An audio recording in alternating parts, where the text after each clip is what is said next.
appeals to racial, sexual, and religious chauvinism, to rabid nationalist fervor, are beginning not to work. Business of who I am and whether I'm good or bad or achieving or not, all that's learned along the way. Just a ride.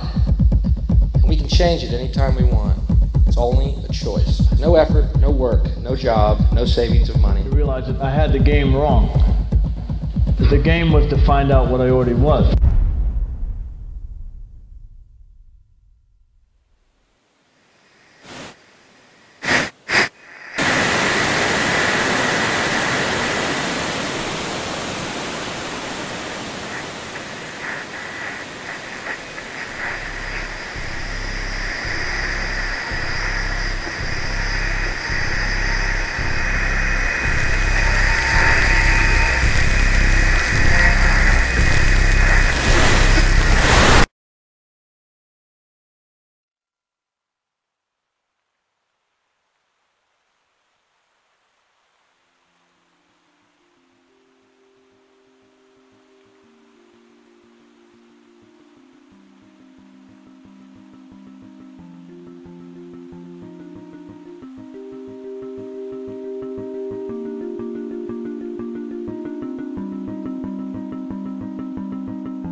We were saying how very important it is to bring about in the human mind the radical revolution. The crisis is a crisis in consciousness, a crisis that cannot anymore accept the old norms, the old patterns, the ancient traditions. And considering what the world is now, with all the misery, conflict, destructive brutality, aggression, and so on, man is still as he was. He's still brutal, violent, aggressive, acquisitive, competitive, and he has built a society along these lines.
Society today is composed of a series of institutions.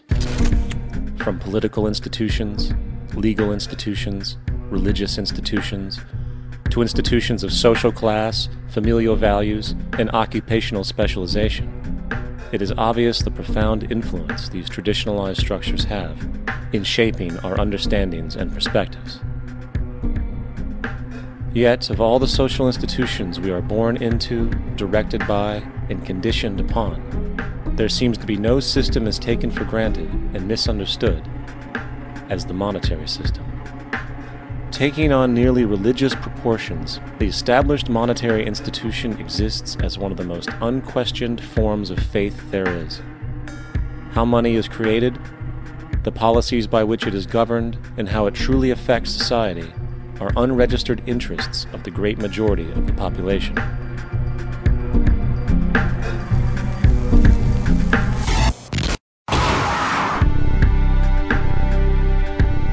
In a world where 1% of the population owns 40% of the planet's wealth, in a world where 34,000 children die every single day from poverty and preventable diseases, and where 50% of the world's population lives on less than $2 a day, one thing is clear: something is very wrong. And whether we are aware of it or not, the lifeblood of all of our established institutions, and thus society itself, is money. Therefore, understanding this institution of monetary policy is critical to understanding why our lives are the way they are. Unfortunately, economics is often viewed with confusion and boredom.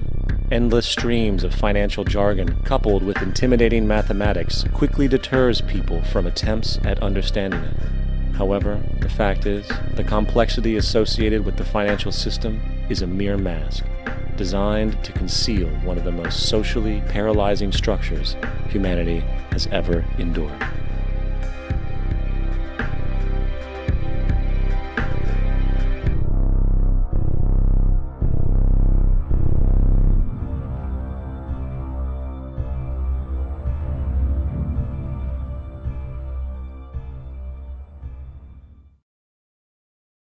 A number of years ago, the Central Bank of the United States, the Federal Reserve, produced a document entitled Modern Money Mechanics. This publication detailed the institutionalized practice of money creation as utilized by the Federal Reserve and the web of global commercial banks it supports. On the opening page, the document states its objective. The purpose of this booklet is to describe the basic process of money creation in a fractional reserve banking system. It then proceeds to describe this fractional reserve process through various banking terminology, a translation of which goes something like this. The United States government decides it needs some money, so it calls up the Federal Reserve and requests, say, $10 billion. The Fed replies, saying, sure, we'll buy $10 billion in government bonds from you. So the government takes some pieces of paper, paints some official-looking designs on them, and calls them treasury bonds. Then it puts a value on these bonds to the sum of $10 billion and sends them over to the Fed. In turn, the people at the Fed draw up a bunch of impressive pieces of paper themselves, only this time calling them Federal Reserve notes, also designating a value of $10 billion to the Fed. The Fed then takes these notes and trades them for the bonds. Once this exchange is complete, the government then takes the $10 billion in Federal Reserve notes and deposits it into a bank account. And upon this deposit, the paper notes officially become legal tender money, adding $10 billion to the U.S. money supply. And there it is. $10 billion in new money has been created. Of course, this example is a generalization, for, in reality, this transaction would occur electronically, with no paper used at all. In fact, only 3% of the U.S. money supply exists in physical currency. The other 97% essentially exists in computers alone. Now, government bonds are, by design, instruments of debt, and when the Fed purchases these bonds, with money it essentially created out of thin air, the government is actually promising to pay back that money to the Fed. In other words, the money was created out of debt. This mind-numbing paradox of how money or value can be created out of debt or a liability will become more clear as we further this exercise.